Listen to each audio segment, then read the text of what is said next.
یہ مثال خود نبی اکرم صلی اللہ علیہ وسلم نے دی ہے۔ ایک بڑی طویل اور بڑی پیاری حدیث ہے۔ جب غزوہ تبوک کے لیے حضور تشریف لے جا رہے تھے، لشکر بہت بڑا تھا، 30,000 کا لشکر۔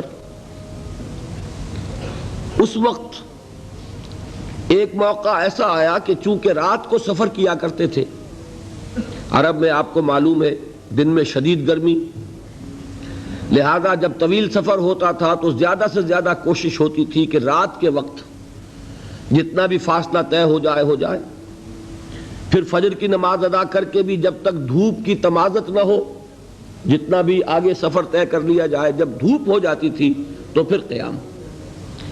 ایک مرتبہ ایسا ہوا کہ ساری رات چلتے رہے، پھر فجر کی نماز ادا کی، پھر لشکر کا کوچ ہو گیا، تو اب ظاہر بات ہے وہ وقت ایسا ہوتا ہے کہ شدید نیند کا غلبہ ہوتا ہے، تو تمام صحابہ پر نیند کا غلبہ ہو گیا۔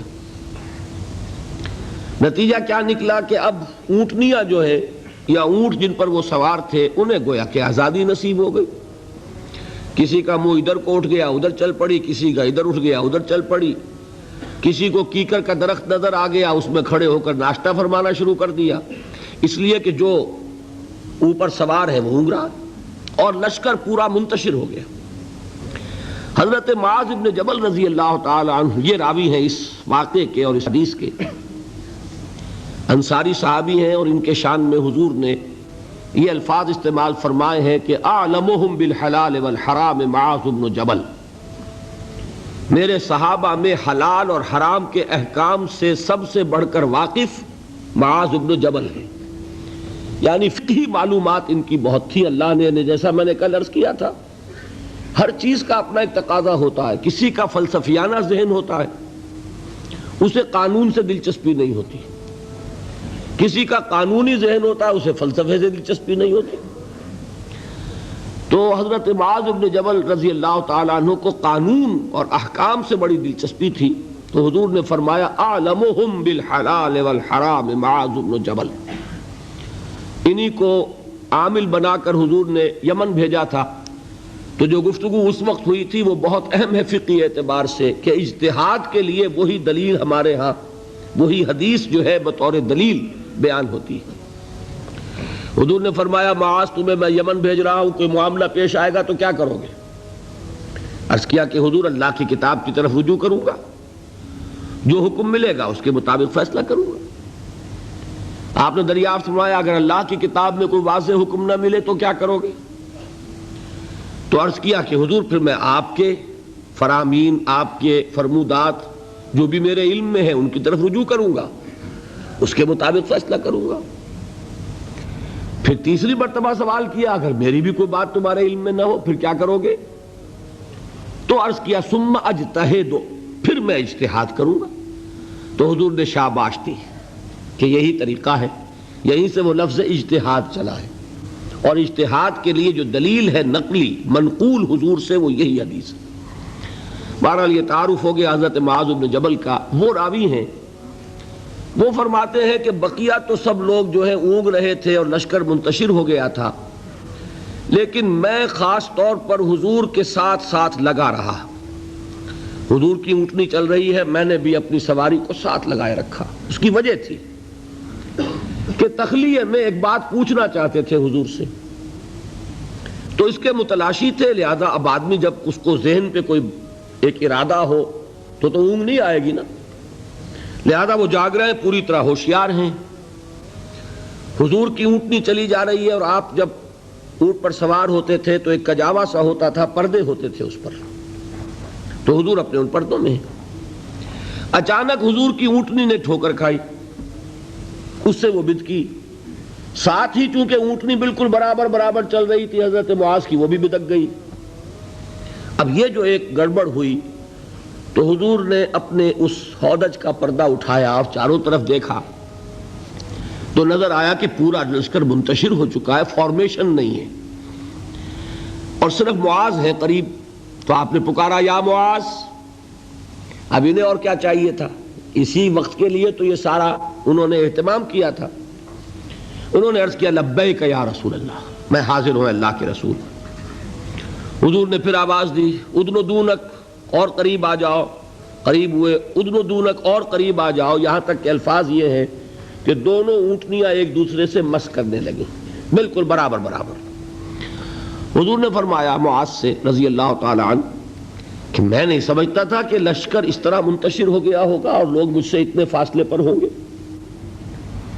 اب اس کی جو اصل اہمیت ہے اس کو سمجھ لیجئے کہ اس طرح حضور کا تنہا چھوڑ دیا جانا یہ تو بہت خطرناک ہے۔ عام حالات میں بھی کوئی کمانڈر ہو، سپہ سالار ہو، وہ اس طرح اکیلا رہ جائے تو دشمن کو موقع ملے۔ تو حضور نے اس انداز میں فرمایا ما کنت احسب الناس کا مکانہم من بعد، میں نہیں سمجھتا تھا کہ اتنے فاصلے پر ہوں گے لوگ۔ تو میں عرض کیا کرتا ہوں یہ موقع ہوتا ہے اگر ہم جیسا کوئی ہوتا تو وہ اپنی خاص خدمت کا ذکر کرتا، دیکھیے حضور، اور دوسرے لوگوں کی تنقیص کرتا، لوگوں کو خیال ہی نہیں ہے، توجہ ہی نہیں کرتے، اور میں تو بالکل آپ کے ساتھ لگا ہوا ہوں۔ اس کے برعکس طرز عمل تھا حضرت معاذ کا۔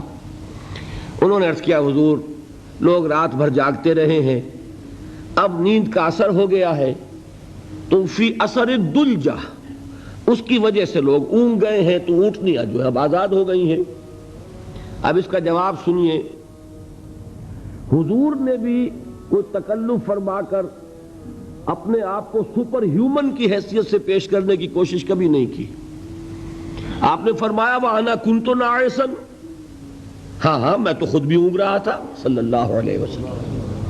یعنی یہ معاملہ جو ہے انہوں نے معذرت پیش کی سب کی طرف سے، حضور نے وہ معذرت بھی قبول کی اور اتنی بڑی بات فرما دی انا كنت ناعسا، ہاں بات بالکل ٹھیک ہے، میں خود بھی اونگ رہا تھا۔ اب انہیں جو موقع ملا اور انہیں یہ اندازہ ہو گیا حضور مجھ سے اس وقت بہت خوش ہیں کہ میں جاگ کر چوکس ہو کر پوری طرح ساتھ ساتھ چلا آ رہا ہوں، تو اب حضرت معاذ عرض کرتے اذن لی، حضور مجھے اجازت دیجئے ان اسألک عن شیء، کہ میں آپ سے ایک سوال کروں، قد امرضتنی واسقمتنی واحزنتنی،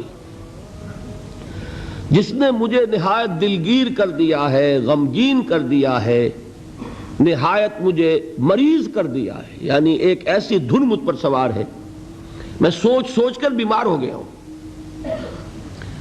حضور نے فرمایا سل ما شئت، بڑا پیارا انداز ہے یہ، جیسے کبھی آپ بادشاہوں کی کہانیوں میں سنتے ہوں گے، پڑھتے ہوں گے، بادشاہ راضی ہو گیا مانگو کیا مانگتے ہو، تو یہاں تھوڑا سا اس کا انداز ہے سل ما شئت، جو پوچھنا چاہو پوچھو، کھلی چھوٹ ہے۔ اس وقت ظاہر بات ہے تخلیہ بھی ہے اور حضور کا خاص اس وقت التفات ہے۔ تو انہوں نے سوال کیا، یہ ہے اصل میں میرے اور آپ کے سوچنے کی بات۔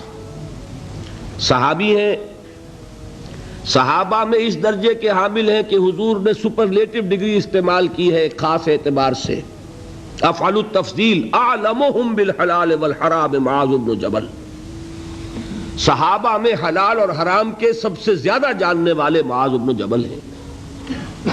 حضور کے نکاحوں میں ان کا وہ مقام ہے کہ یمن کا گورنر بنا کر بھیجا ہے، لیکن انہیں کیا فکر دامنگیر ہے۔ عرض کرتے ہیں حضور مجھے وہ بات بتا دیجئے، حدثنی بشیء یدخلنی الجنہ ویباعدنی عن النار، حضور مجھے وہ ایک بات بتا دیجئے جو مجھے جنت میں داخل کرا دے، جہنم سے چھٹکارا دلا دے۔ یہ ہے وہ راہ نجات موضوع جس پر یہ ساری گفتگو ہو رہی ہے، اس کی اہمیت کیا ہے۔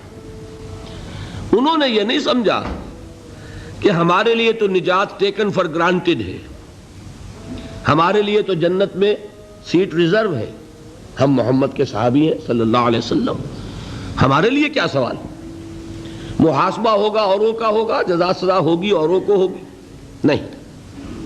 ان صحابی کو یہ فکر دامنگیر ہے، اور کیا الفاظ کہے، قد امرضتنی واسقمتنی واحزنتنی، مجھے تو اس فکر نے بیمار کر دیا ہے، مجھے سخت غمگین بنا دیا ہے۔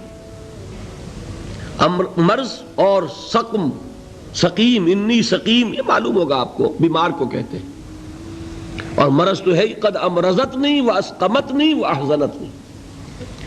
اب اس کا جواب حضور نے جو دیا وہ اس وقت اس کے پورے الفاظ مجھے یاد نہیں، لیکن وہ وہی ہے جو سورۃ العصر میں آ رہا ہے ہمارے سامنے۔